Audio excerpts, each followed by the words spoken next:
방금 소개받은 김선병 세무사입니다.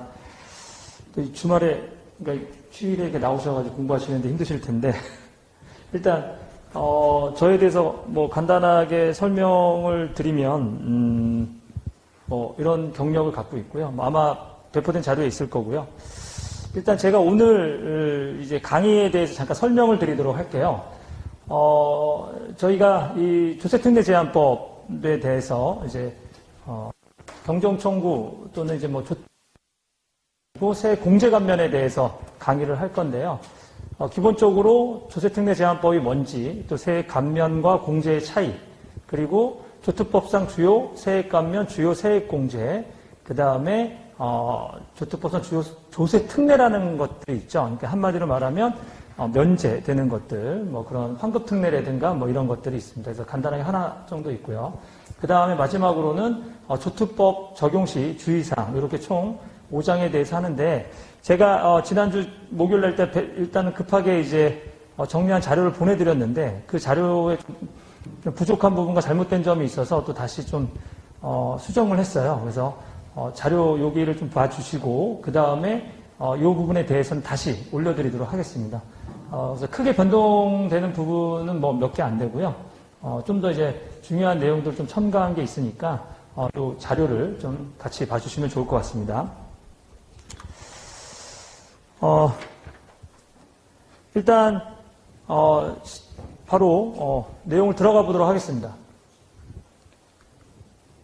일단 조특법의 목적, 우리가 그 제1조에 있는데요. 조세 감면 또는 중과 등 조세 특례와 이에 제한에 관한 사항을 규정하여 과세 공평을 도모하고 조세 정책을 효율적으로 수행함으로써 국민 경제의 건전한 발전에 이바지하는 목적으로 한다. 이게 조세 특례 제한법인데, 여러분들 아시겠지만 조특법의 가장 큰 이제 특징은 말 그대로 특례법입니다. 특례법이기 때문에 한시적인 법률이 대부분이에요. 그래서 보통 매년 우리가 이제 조항을 읽다 보면 이게 언제까지 이렇게 2021년 12월 말일까지 이러한 것들이 내용이 다들 적혀 있습니다. 그렇기 때문에 매년 세법 개정을 할 때 이거를 일몰할 건지 아니면 다시 연장을 할 건지를 세법 개정안에서 이제 바로 하고 있죠. 그래서 내년 개정안 이미 발표됐는데 혹시 알고 계시죠? 내년 개정안 혹시 보셨는지 모르겠지만 또 그 개정안에 대해서 이제 연관된 것들은 여기서 설명드리도록 할게요. 그래서 특례법이다 보니까 조금 더 일반적인 우리가 그냥 일반 세법보다는 좀 더 엄격하게 해석을 하고 있습니다. 실제 심판례보다는 이제 우리가 이제 소송에 갔을 때 이제 판례를 보게 되면 좀 더 엄격 해석 원칙을 강조하고 있다라는 거죠. 대표적으로 여러분들 기억나실지는 모르겠지만 우리가 어떤 거였죠?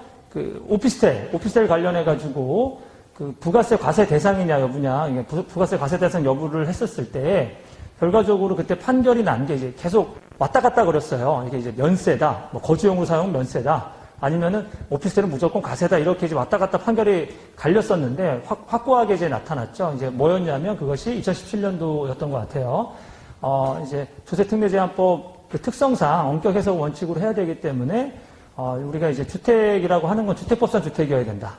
그렇기 때문에 결과적으로는 오피스텔은 주택에 해당되지 않으니 이거는 무조건 거주용이든 뭐든 목적에 상관없이 우리가 과세 대상이다. 이렇게 이제 판결이 났던 사례가 있습니다.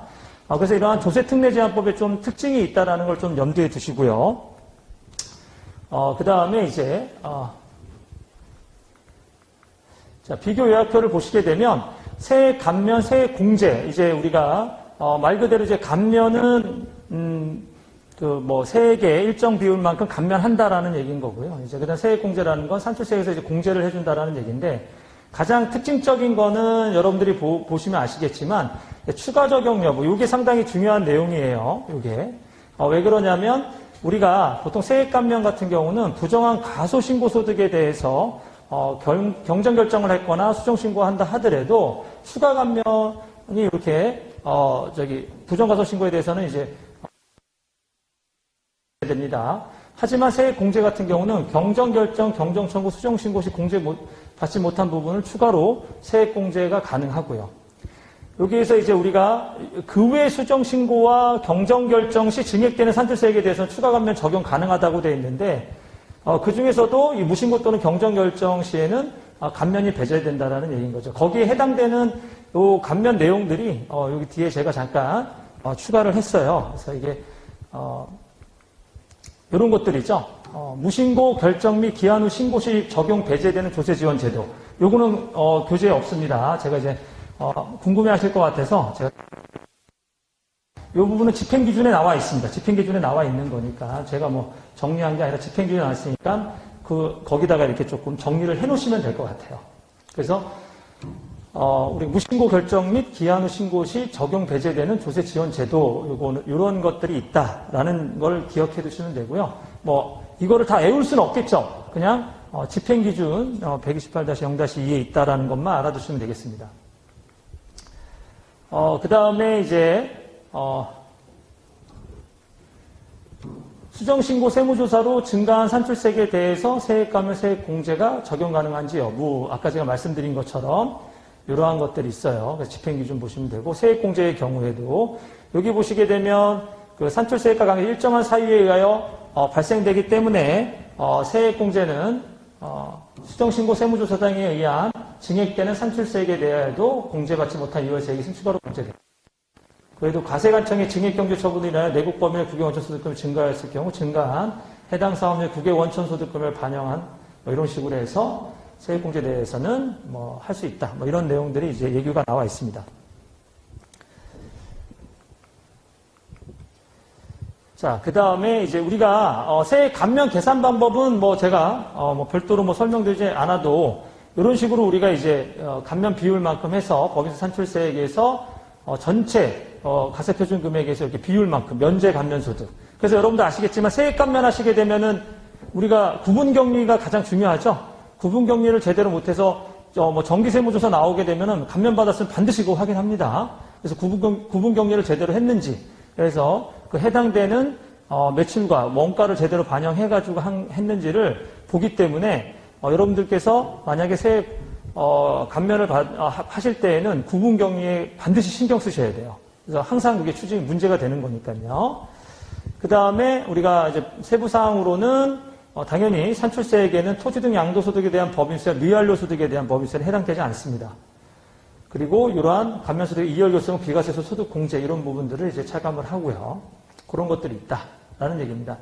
근데 제가 항상 조특법 강의를 하면서 가장 또 중요하게 말씀드리는 게 뭐냐면 항상 법령을 반드시 확인을 하셔야 돼요. 왜 그러냐면 우리가 기본적으로 중소기업의 범위를 얘기하면 조특법상의 제2조에 시행령 2조에 보게 되면 나와 있죠. 예전에는 열거주의였다가 어떻게 됐죠? 소비성 서비스를 제외한 모든 중소기업 이런 식으로 해서 이제 네거티브 식으로 바뀌었다라는 얘기입니다. 그런데 그 외에도 중소기업 특별세액 감면이나 여러 가지 그런 부분이 단순하게 그냥 중소기업의 업종에 이게 다 해당된다, 소비성 서비스업만 제외하고 모두 해당된다 이렇게 생각하시면 안 된다라는 얘기죠. 그래서 조특법은 항상 법령을 살펴봐서 업종도 살펴보셔야 되고 그 외에 여러 가지 이제 제한되는 부분들이 있는지를 반드시 꼭 확인하셔야 된다라는 얘기입니다. 그리고 이제 여러분들 이제 제가 이제 또 조특법 강의를 하다가 이제 보면 이제 지특법에 대해서도 이제 한두 가지 말씀을 드리는데 특히 지방세 특례 제한법 같은 경우도 여러분들께서 조특법 물론 조특법 내용을 대부분 차용을 했어요. 근데 100% 똑같진 않아요.